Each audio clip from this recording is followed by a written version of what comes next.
Welcome back to my new vlog. So कैसे हैं सब? आई होप अच्छे होंगे। और अभी हो रहा है टाइम, मैं आप सभी को बता दूं 5 बज रहे हैं और मैं आज लगी हूं फ्रिज की साफ़ सफाई में। मेरी मेड भी अभी है तो मैंने उसको दी हुई है ये कुछ डिब्बे वगैरह वॉश करने के लिए। तो वो बर्तन धुलने के बाद डिब्बे वगैरह वॉश कर रही है। काफ़ी सारे मसाले के थे तो वो गंदे हो गए थे, तो मैंने सोचा मैं इसको बोल देती हूँ, वो साफ़ कर देगी और मैं कर लूँगी साथ में फ्रिज की सफाई। पहले मैंने सोचा था मैं फ्रिज की क्लीनिंग भी इसी से करवाऊंगी, लेकिन क्या है कि इसको ज़्यादा टाइम हो जाता और उसके बाद फिर इसको लेट भी हो जाता, क्योंकि एक घर में तो करना नहीं रहता है, 4-5 घर करते ही हैं ये लोग, तो फिर वहाँ के लिए टाइम नहीं बचता और लेट भी हो जाता। इसलिए फिर मैंने सोचा कि मैं ही साफ़ सफाई कर देती हूँ। बाकी ये जो है मैं इसको दे दूँगी वॉश करने के लिए, तो वॉश कर देगी और फ्रिज जल्दी साफ़ भी हो जाएगा। और आप देख सकते हैं फ्रिज गंदा काफ़ी ज़्यादा हो गया। एक्चुअली बहुत दिनों से मैं सोच रही थी फ्रिज की साफ़ सफाई करने में, लेकिन क्या होता है ना कि डेली के ही वर्क हमारे पास इतने ज़्यादा होते हैं कि हमें टाइम नहीं मिल पाता है। कल कल करके वो काफ़ी पेंडिंग में चलता रहता है। तो आज जा कर के फाइनली दिन आ गया है फ्रिज की सफाई करने का। और जब भी मैं फ्रिज इधर क्लीन कर रही हूँ ना, आप लोगों से व्लॉग में ज़रूर शेयर करती हूँ। मैंने जितनी बार भी फ्रिज क्लीन किया है व्लॉग उसका ज़रूर बनाया है। तो सारा जो कचरा था वो पहले मैंने हटा दिया है फ्रिज से, और उसके बाद मैंने एक बार कपड़े से पोंछ दिया था क्योंकि गंदा ज़्यादा हो गया था। तो इसलिए पहले मैं कॉलिन से साफ़ कर रही थी, लेकिन वो कॉलिन से हुआ नहीं। मैंने गर्म पानी लेकर के उसमें पाउडर डाला, वॉशिंग पाउडर मतलब तो उसके बाद फिर वो जा कर के साफ़ हुआ। और ये सब मैंने निकाल के दे दी इसे वॉश करने के लिए। तो इसने डिब्बे वगैरह धुलने के बाद इसे भी वॉश कर दिया। तो मैं इन्हें पोंछ करके अभी सेट कर दूँगी फ्रिज में। और बाकी फ्रिज से काफ़ी ज़्यादा चीज़ें भी मैंने निकाली हैं जो ख़राब हो गई थी, लेकिन वो फ्रिज में पड़ी हुई थी। तो वो सारा सामान भी अभी मुझे हटाना है, वो मैंने इस साइड पे रखा। और अभी आपको दिखाती हूँ किचन के हाल। बहुत ही ज़्यादा बिखरा हुआ है, मसाले वगैरह हैं वो भी वैसे ही पड़े हुए हैं। और मुझे बच्चों को खाना देना था, काफ़ी लेट हो गया एक्चुअली, साफ़ सफाई में लगी रही तो मुझे ध्यान भी नहीं रही और बच्चों को मैंने खाना भी नहीं दिया था। तो मैंने अभी दिया है उनको, अभी वो लोग खाए हैं। और उसके बाद फिर मैं यहाँ पे आ गई हूँ कपड़े उठाने के लिए, क्योंकि कपड़े भी इस टाइम सूख नहीं पा रहे, धूप वूप कुछ निकली नहीं रही है। थोड़े बहुत ऐसे फैलाए हुए थे तो हल्के हल्के हो गए, मैं हटा दे रही हूँ क्योंकि हो सकता है बारिश भी हो जाए, मौसम बहुत ख़राब हो रहा है आजकल।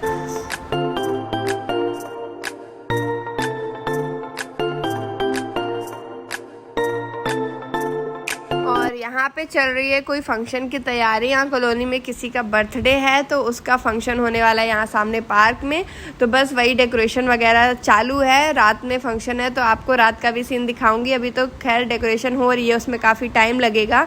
और कपड़े लेने के बाद फिर मैं आ गई हूँ अंदर, बेड वगैरह सही कर रही थी, थोड़ा बहुत जो सामान बिखरा था वो सब मैं सही कर रही हूँ। और आज मुझे किचन में जो है काफ़ी काम है, किचन में टाइम बहुत लग गया है मेरे को।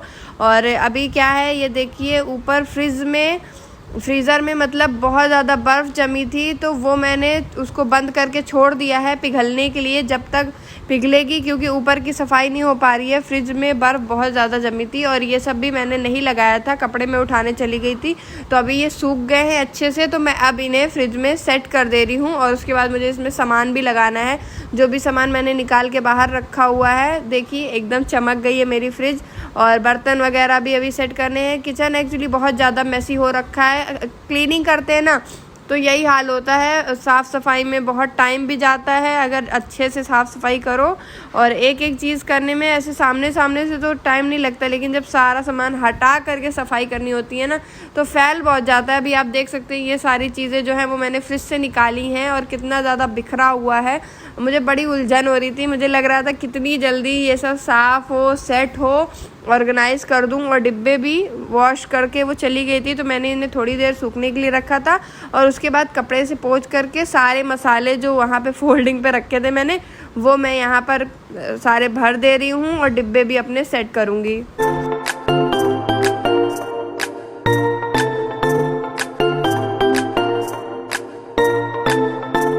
हेलो फ्रेंड्स, वीडियो में आगे बढ़ने से पहले आप सभी के साथ कुछ शेयर करना चाहती हूँ। आज मैं बात करने वाली हूँ वाइट डिस्चार्ज के बारे में, जो हम सब लेडीज, काफी सारी लेडीज फेस करती हैं। कुछ लोग पीरियड से पहले फेस करती हैं, कुछ लोग पीरियड के बाद फेस करती हैं। एक्चुअली वाइट डिस्चार्ज एक नॉर्मल और हेल्दी प्रोसेस है हमारी वजाइना सेल्फ क्लीन करने के लिए करती है। जैसे हमारे बॉडी के अदर पार्ट्स भी करते हैं, जैसे आईज, ईयर्स, नोज।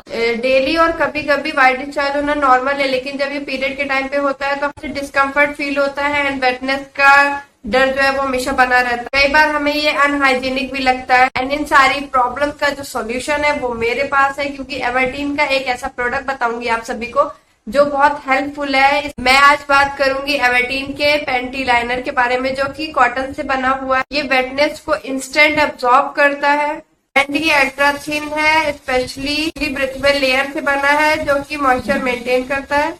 जब हमारा flow during the period heavy नहीं होता तो हम इस पैंटी लाइनर को यूज कर सकते हैं एंड खासकर जो प्रेग्नेंट लेडीज है उन्हें भी यूज करना चाहिए, बिकॉज उस टाइम पे यूरिन लीकेज होता है। काफी सारी लेडीज प्रॉब्लम फेस करती हैं, तो उनके लिए बहुत ज्यादा हेल्पफुल है। एंड ये डिस्चार्ज जो है ये भी कई तरीके के होते हैं। व्हाइट डिस्चार्ज एकदम नॉर्मल होता है, लेकिन अगर येलो डिस्चार्ज है या ब्राउनिश है या फिर हैवी व्हाइट डिस्चार्ज है तो आपको डॉक्टर से मिलना चाहिए। आप नीचे दिए हुए लिंक से डॉक्टर की फ्री कंसल्टेशन भी ले सकते हैं। एंड एवर्टीन का पैंटी लाइनर तो है ही जो आपको वेटनेस एंड इचिंग से प्रोटेक्ट करेगा। डिस्क्रिप्शन बॉक्स में मैं आपको लिंक दे दूंगी, आप वहां से ये प्रोडक्ट मंगवा सकते। और बाकी फिर काम वगैरह खत्म करने के बाद फिर मैंने हस्बैंड को बुलाया था। एक्चुअली आयना को इधर बहुत ज्यादा प्रॉब्लम हो रहा है, सर में दर्द हो रहा है उसके, और मुझे कुछ सामान लेना था, मतलब मार्केट का काम था, हमें बाहर जाना था, तो मैंने हस्बैंड को जल्दी बुला लिया था। तो अभी हम लोग जा रहे हैं। और आजकल आयना यशी ने चालू किया है आगे वाली सीट में बैठना, तो मुझे व्लॉग शूट करने में थोड़ा सा दिक्कत होता है, मैं सीन नहीं शूट कर पाती हूँ, बट कोई नहीं, ऐसे ही जैसे भी शूट कर पा रही हूँ वैसे दिखा रही हूँ। और आयना को क्या प्रॉब्लम हो रहा है, उसके सर में काफ़ी दर्द हो रहा है। जब वो स्टडी करती है या स्कूल से आती है, ट्यूशन जाती है, तो उसके सर में दर्द हो रहा है। तो मेरे को लग रहा था कहीं ऐसा तो नहीं कि आइज़ में कुछ प्रॉब्लम आ रही हो, तो इसीलिए हम लोग गए थे टेस्ट कराने के लिए, और इसको पावर निकला है, तो इसको भी अभी चश्मा लगाना पड़ेगा। एक्चुअली क्या है कि आजकल बच्चे मोबाइल में थोड़ा, जब छोटे थे तो छोटे से इन लोग को थोड़ा बहुत मोबाइल तो दिखाया है मैंने, यशी को भी दिखाया और आयना को भी दिखाया है, तो इसलिए मेरे को लग रहा है कि चश्मा वगैरह पावर वगैरह आ गया इसको। तो मैं टेस्ट कराने गई थी, पावर आया, लेकिन अभी दूसरे मेथड से भी इसका टेस्ट होगा। ड्रॉप वगैरह बोले हैं वो डाल करके आइएगा, उसके बाद दोबारा टेस्ट करेंगे और उसके बाद फिर बताएंगे, करेक्ट पता चल पाएगा कि कितना पावर है। और उसके बाद चश्मा वगैरह चेक कराने के बाद फिर मैं आ गई थी मार्केट। मैंने यहाँ पे ड्रेस दी थी सिलने के लिए, तो वो बन गई थी, और भी थोड़े बहुत काम थे मुझे, तो बस आयना यशी के साथ मैं यहाँ पे टहल रही हूँ मार्केट में, जो मेरे काम है वो करके फिर मैं आ गई थी। ज़्यादा मुझे टाइम नहीं लगा था।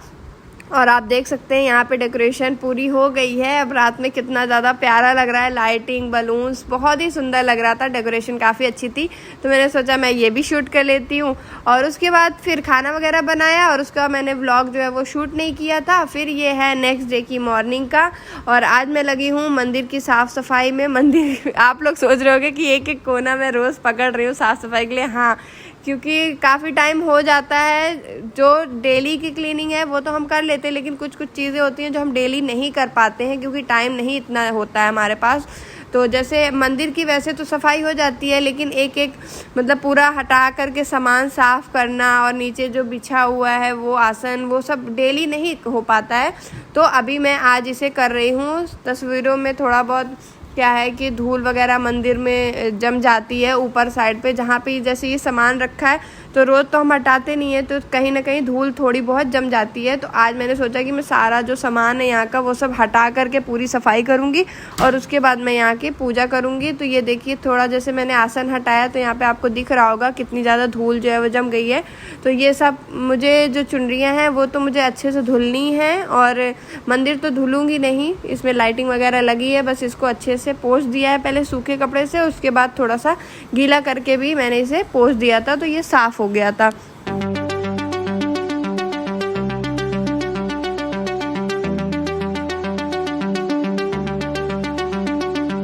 यहाँ पे बर्तन हैं सारे, उन्हें भी मुझे अभी धुलना है। तो पीताम्बरी मेरे पास थी नहीं, एक्चुअली पीताम्बरी मैंने इधर मंगवाई नहीं है काफ़ी दिनों से, तो थी नहीं, तो मैंने सोचा अब कैसे मैं इन्हें साफ़ करूँगी। मैंने इन्हें अभी साइड में रखा है। मैंने बोला हस्बैंड को कि लेकर के आना, तो मैं अब अभी तो खैर इसे वॉशिंग पाउडर जो है उसी से ही साफ़ करना पड़ेगा, बट वो उतने अच्छे से साफ़ नहीं होंगे क्योंकि पीतल के बर्तन पीताम्बरी से ही अच्छे से साफ़ होते हैं, वरना नहीं होते हैं। तो अभी तो मैं इसे ऐसे ही धुल के रख दी हूँ, बाद में पीताम्बरी जब होगी मेरे पास तब मैं उससे साफ़ करूँगी। और ये फ़ोटोज़ वगैरह जो भी हैं तो मैंने इन्हें भी साफ़ कर दिया है और अब मैं मंदिर को सेट कर दे रही हूँ, उसके बाद करूँगी पूजा। और आज मंदिर को साफ़ सफाई करने में मुझे थोड़ा टाइम ज़्यादा लग गया है, तो मेरी अभी तक चाय वगैरह भी नहीं हुई है। अब मैं सोच रही हूँ जल्दी से मेरा ये काम फिनिश हो तो मैं अपनी चाय पीऊँ मॉर्निंग की।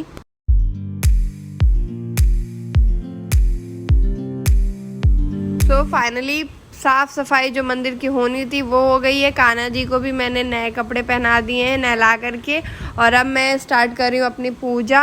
और मैं ये सोच रही हूँ ना कि ये जो सामान मैंने सामने रख रखा है, जैसे गंगा जल है और छोटे छोटे डिब्बे हैं, तो इनको भी मैं रैक में रखूँ। अभी तो फ़िलहाल यहीं पे छोड़ दिया, लेकिन मैं बाद में इसे हटाने वाली हूँ। और चलिए फिर कर लेते हैं पूजा, और जा रही हूँ फिर अब किचन में। और व्लॉग मेरा कैसा लगा है मुझे कमेंट करके ज़रूर बताइएगा। पसंद आया हो तो प्लीज़ वीडियो को लाइक कर दीजिएगा। Bye bye, take care.